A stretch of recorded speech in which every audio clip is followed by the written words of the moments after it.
Ang solusyon, bawasan ng nakaw at linis lang ng mga drainage. I-endorse niya sarili niya. Hindi po pwede yan. Pati yung mga pumoprotekta sa kanya ngayon, pag hindi siya bumaba sa pwesto, mapipilitan ng kalabanin siya. Kasi wala na sa konstitusyon yun. Hindi pa siguro na mananalo si Sara, isa pa may ongoing impeachment, paano ka makakasiguro na acquitted si Sara? Boy Sira. Kung ano mga pinagsabi mo. Alam naman sabihin ko rito, Duterte kami. Alam nga naman hindi kami maniwala kay Sara Duterte. Ikaw naman. Kung gusto mo makapakinig, eto lang payo ko sa iyo, Boy Sira. Gusto mo palang marinig. Gusto mo palang marinig na matatalo si BP Sara.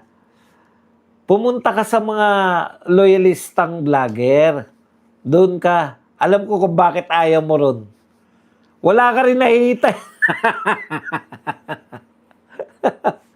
Mas masarap pa rin makinig kay Badong, di ba? Kahit papano may natututunan ka. Yun yung point doon. Huwag ka mag-alala. Kagaganyan mo.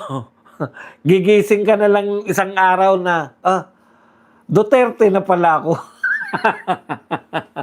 Kakikinig mo rito. Kasi, kung matalino ka lang kasi kung nagbababad ka rito at wala ka rin naman sa pagitan ng dalawang tenga, hindi ka talaga mako-convert dahil hindi mo nauunawaan. Boss, nasa Davao si Matibag. May nakita daw na illegal na steel plants. Ang layo mag-imbestiga ng NBI. Patawa-tawa lang, boss, si Matibag. Ganun lang talaga. Psychological lahat. Diba? Labanan po to. Ang labanan po ngayon, talagang labanan po ng propaganda, labanan po na psychological po, asaran. Boss, ayan. Sir Bas, nasaan na po si Congressman De Lima? Alaus Bokiki nitong mga nagdaang araw. Napahiya po siya. Pinatigil siya sa speech niya. Naging Tagalog na. Naging Tagalog na mga nyo. Kung sino man yung endorso niya case of death yan. Correct. Yan pala yung isa kong nakalimutan sabihin. Wini-welcome po namin na endorso nyo po si Lenny tsaka si Rapi Tulfo. Kasi tinitiyak po namin, imbis na second sila.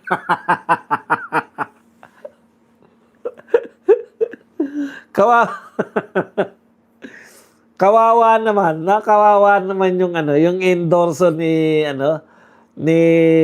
BBM, no? Halimbawa si Lenny, second yan lagi, third si Rapi Tulfo. Pag nagsanib sila, imbis na second na third, na yan, magiging mapupunta sa kulelat. Baka biglang maunahan pa ni mangatan pa ni Risa Hontiveros. Boss, sino yung tinutukoy mong pumoprotekta kay BBM na makakalaban niya kapag di siya bumaba sa pwesto? Yung pumoprotekta hindi po kay BBM, pumoprotekta po sa Constitution. Di ba? Kasi si BBM po poprotektan dahil presidente. Ang taga-protekta po natin ng Constitution, AFP. Yun po yun. Nakalagay po sa Constitution yun . Sila po magpoprotekta, AFP tsaka mga kapulisan, di ba? Kumain yan ng NBI Boss Bad sa Davao kasi mura ngayon. Mura ba durian? Bakit mag-i-issue ng warrant of arrest kay BP Sara? Pag hindi po dinismiss yung kaso, di ba? Ibig sabihin, i-issuean ka ng warrant of arrest tapos magpapiyansa. Parang ganun. Hindi naman po non-fianceable yan . Yan po ay bailable po yung kaso na death threat. Bailable po yan. Bakit kahit dilawan di iboto si Lenny kapag na-endorso ni BBM? Ba't kasi binoto nyo BBM? Ayan .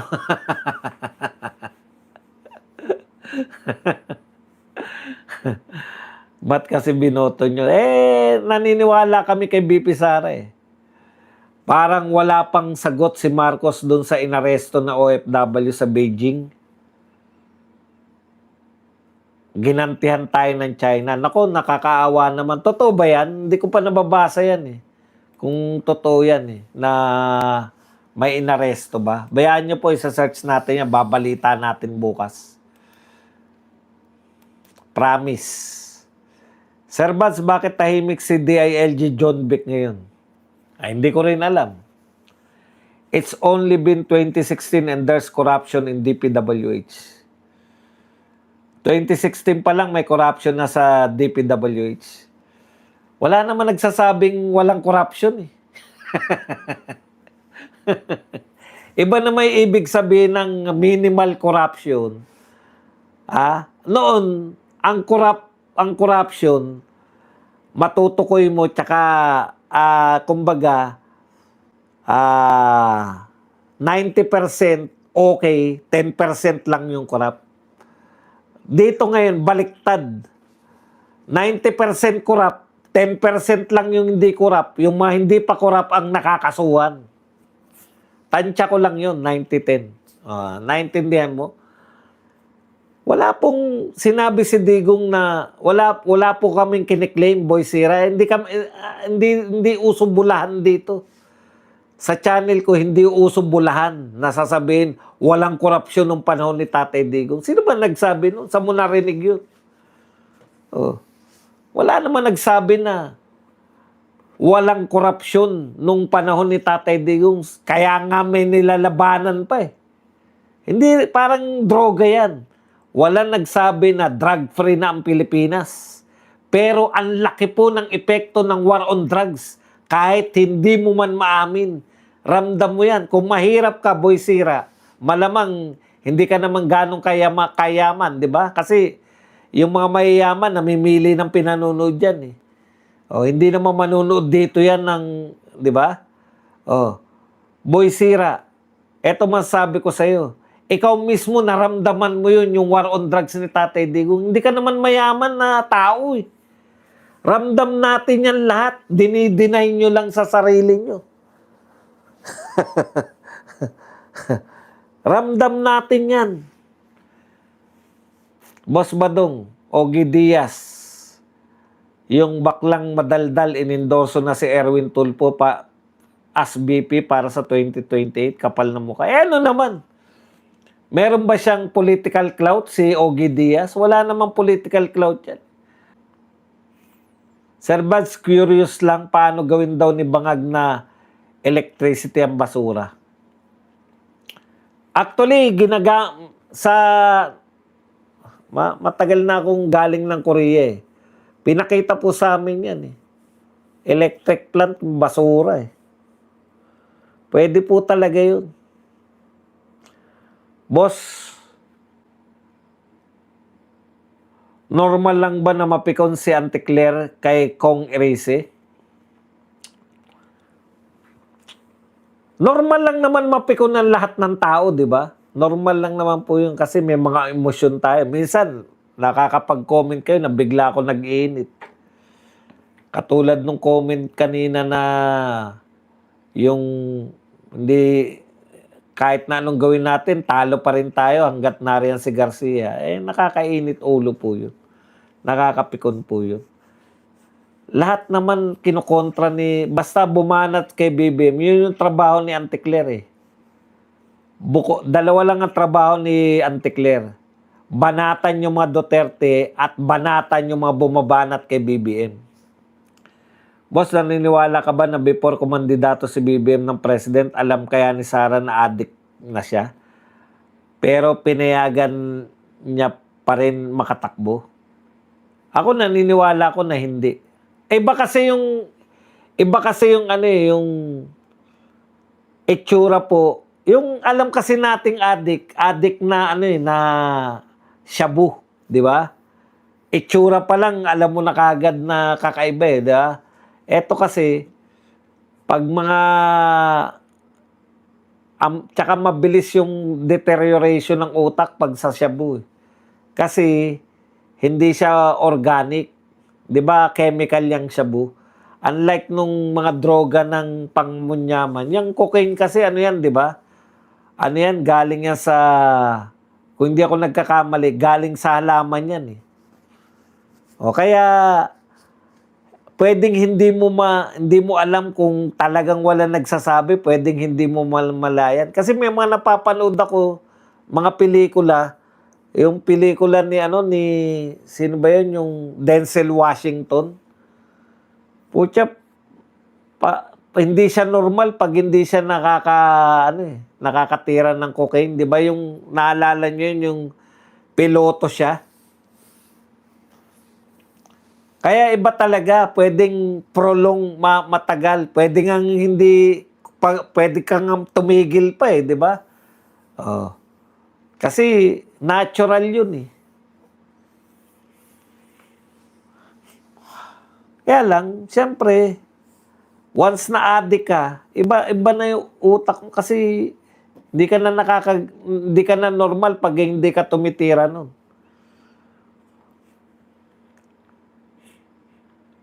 Yun nga ang punto, kaya hindi po pwede na parang ang siste si BBM nagsimula sa flood control na yan. Siya ang sumusupil.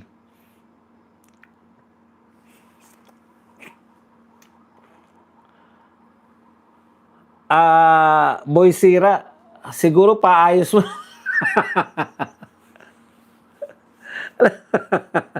Kasi kami, ganito lang Boy Sira eh. Pag sinabi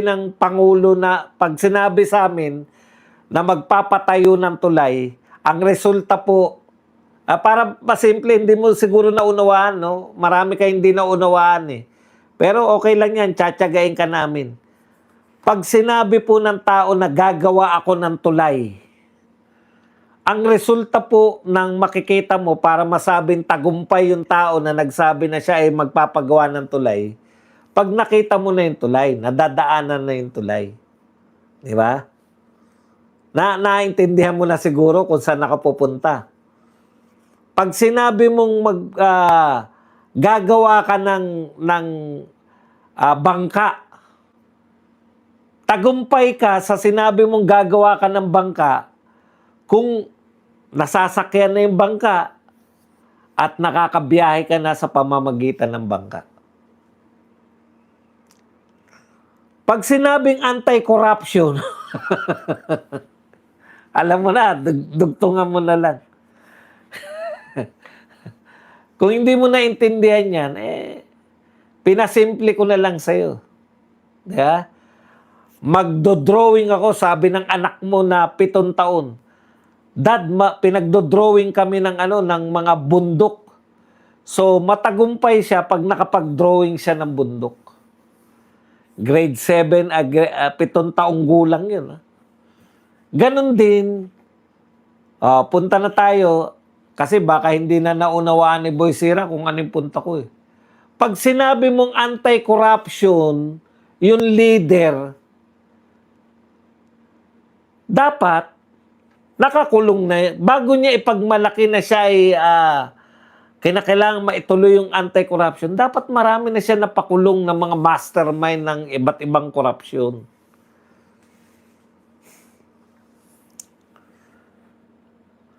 Boss, kung appointed na ni BBM ang Chief Justice Panel, pa din ang BBM ang Chief Justice Panel pa din ang pagdidesisyon sa SC ruling or kaya i-overturn yung desisyon pag ayaw ng Chief Justice. Alam nyo, pag Chief Justice na, no, hindi po yan mga politiko eh. Yan po pagkakaiba ng mga politiko at mga Chief Justice na mga sa korte. Ina-appoint sila dahil yun po ang nakalagay sa konstitusyon. Kinakailangan silang i-appoint ng presidente. Pero bago ka po mapunta dyan, qualified po sila lahat. Dati na po silang mga judge. Dati po silang mga hukom na sila sa mga mas mababang korte. O malaki po ang experience nila sa batas. Kaya halos lahat po ng mga Supreme Court hindi po nadidiktahan ng kung sino-sino. Wala pa po tayong wala pa po tayong kaso na Supreme Court Justice, lalo na Chief Justice, na diniktahan ng mga Pangulo. Sino po? Wala eh. Di ba? Kaya ganun po yun. Magtiwala po kayo. Kasi kung lahat po yan, kukwestiyonin na natin, hindi naman po niya control yung kung sino lang yung i-appoint niya eh. Dadaan po yan sa nabet na po yan ng ng IBP o kung sino man po yung kung grupo na kumbaga bibigyan lang si BBM, ito po yung 5. Yun ang pagpipilian niya, hindi si BBM agad. Yung 5 na yun, more or less, okay na yun. Na pag Supreme Court ka kasi talagang dapat hindi ka beholden sa presidente. You're right, Boss Buds. Ayan. Tama ka, Boss Buds. Kailangan natin protektahan si BP Sara. Kailangan natin ng people pa. Wala po akong sinasabi. Ito naman ang puna ko sa iyo, Kenneth Hortaleza. Matagal mo na sinisingit yan eh. Sasabihin mo, tama ka, Boss Buds. Kinakailangan natin ng people power. Wala po akong pinananawagan na people power dito. Paano ko tumama sa utak mo na nananawagan ako ng people power? Hindi po ako nananawagan ng people power. Alam niyo kung bakit? Makasara Duterte ako. Pag si BP Sara nanawagan ng people power, mananawagan tayo ng people power. Huwag niyo pong lagyan. Alam ko, paulit-ulit ka dyan. Diba? Sa salita mo na yan. Ano ba purpose mo?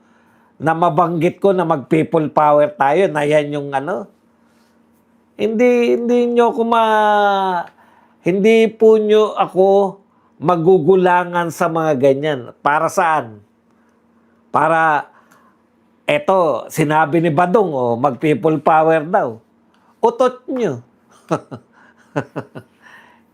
Huwag mo nang ulit-ulitin yan, Kenneth Hortaleza. Paulit-ulit ka dyan. Tuwing magko-comment ka, lagi yan. Tama ka, Badong. Dapat mag-people power tayo. Wala pong sinabi si BP Sara na mag-people power tayo. Hindi po ako against sa people power. Hindi rin po ako nananawagan ng people power. Mas naniniwala po ako na kaya nating manalo sa 2028 kaysa manalo sa people power. Mas mahirap pa pong manalo sa people power kaysa sa manalo sa 2028. Parang ang gusto nyo bang palabasin ang tanging pag-asa lang ng Pilipinas ay people power? Hindi po ako naniniwala dyan.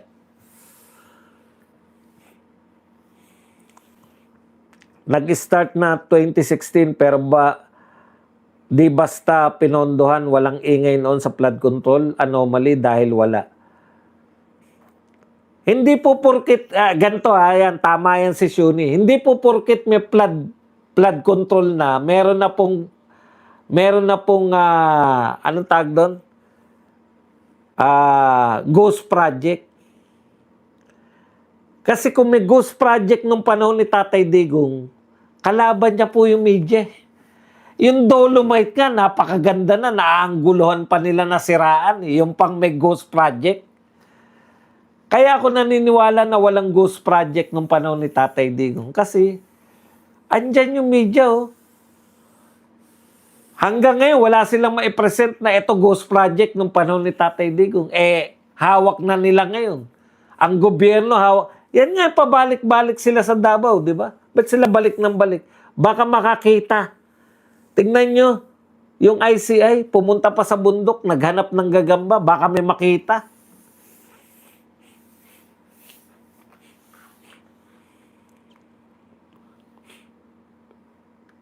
Para di dumaan ng bagyo sa EDSA, ipaharang kay Vince Dizon. Nag-start... Boss, ano ba ibig sabihin ni Lenny Uts? Lenny... Opo. Kasi may t-shirt siya dati, di ba? May damit siya dati na... Nauso yun yung parang... pinangangalandakan mo yung uts mo. They should, dapat yung ginastos sa impeachment ni BP Sara, ipamigay na lang sa mga tao kahit tig 100K lang, marami na matutulungan. Pwede, di ba? Ang ganda pong gesture yun. Puntahan nila yung mga namatayan na landslide, bigyan nila ng 100,000. Tapos tumigil lang sila. Kasi boss, qualified si Boying bilang Chief Justice. Pasok kasi siya sa qualification na, okay lang po yan. Kaya lang di po papayag yung mga justice sa Supreme Court. Ganyan po yung nangyari kay Sereno. Di ba? Bagong pa lang, justice pa lang, Chief Justice agad. Di kinowaran to nila. Matatalino po yan, di po Denzel Washington, Man in the Black title. Eto po, tignan nyo po. Total, gustong-gusto nyo ipasok si Boying na baka maging Chief Justice si Boying, tapos susunod pa rin si Boying kay BBM. Tignan nyo rin po yung mga ng tao. Nakilala nyo ba si Boying na tapat? Ibig ko sabihin, hindi sa tungkulin, yung tapat siya na kung sino na yung sinuportahan niyang leader, doon siya. Tandaan nyo po, yung mga Rimulya, Duterte supporter po yan. Nung hindi na po Duterte ang presidente, naging BBM supporter sila. Kaya po sasabihin nyo na pag naging Chief Justice na, o kahit ombudsman, kahit manatili siya sa ombudsman, ibig nyo sabihin, yung pagpoprotekta niya dito kay BBM, gagawin niya pa rin pagka hindi na si BBM ang presidente. Tandaan nyo, yung unang mga parte, sa kanya po galing yung mga salitaan na wala nang jurisdiction ng ICC sa atin. Nung panahon na bati pa po, may unit team pa po. Nung kabati pa po ng mga Marcos, yung mga Duterte. Ano yung sinasabi ni Boying? Wala nang jurisdiction ng ICC. Pwede silang pumasok dito bilang turista. Ganyan po yan. Babasahin nyo rin po yung mga pagkatao. Sa tingin nyo ba, etong mga kakampi ni Marcos, habang buhay siyang poprotektahan din yan? Pag wala na ba siya sa kapangyarihan, yung ugali po karamihan po sa mga pumoprotekta kay Marcos ngayon, kaalyado ni Duterte noon. Bigyan ko kayo ng halimbawa, sila Barbers, sila Rimulya, sino pa? Si Adjong. Hindi ko alam kung si Adjong kakampihan. Marami pong pumoprotekta ngayon at kakampi ni BBM, kakampi dati ni Duterte. Ang mga politiko po rito sa Pilipinas, hindi po yung pag-aakala nyo na tapat po sila sa mga tao. Tapat po sila sa kanilang mga interes. Anong interes? Saan po sila makikinabang? Sa tingin po ba ninyo, kasi tama po yan. Marami po sa inyo nahilig sa politika. Ngayon lang pong panahon ni Tatay Digong. So nakita nyo po, nagbaliktaran itong mga congressman, naging makamarcos sila, kaya traidor ang tawag natin sa kanila. Pero kung susubaybayan nyo po yung mga kung nakasubaybay na kayo sa politiko, yung mga kumampi kay Duterte, kakampi dati ni Pinoy. Nagbaliktaran po yan para kumampi kay Duterte. Nung palitan na naman yung Pangulo, nagbaliktaran naman yan, kumampi kay Marcos na dating kakampi ni Duterte. Huwag niyo pong problemahin yung susunod na mga panahon dahil po ang problemahin lang natin, paano natin maipanalo si BP Sara. Lahat po yan, magiging kakampi na ni BP Sara. Kayo naman, Hindi po totoo yan dito sa Pilipinas na yung kakampi mo ngayon, kakampi mo kahit wala ka na sa posisyon. Hindi totoo sa Pilipinas yan. Yang mga politiko natin, kakampi mo lang yan hanggat nasa posisyon ka. Kaya wag niyo masyadong kabahan kayo na, pag yung ano, ganun-ganun. Hindi ako naniniwala diyan. Ang importante lang, manalo si BP Sara, mapapasunod niyo na yan lahat. Yung mga nagsasabi ngayon na pag nanalo si BP Sara, alis kami sa Pilipinas. Putya, baka numero unong kung gaano sila kasipsip ngayon, mga taong sipsip. Oo, kung ano man. Ganun po talaga eh. May mga tao pong ganun. Ang dali lang po maglipat na ng loyalty. Wala pong loyalty yung mga yan.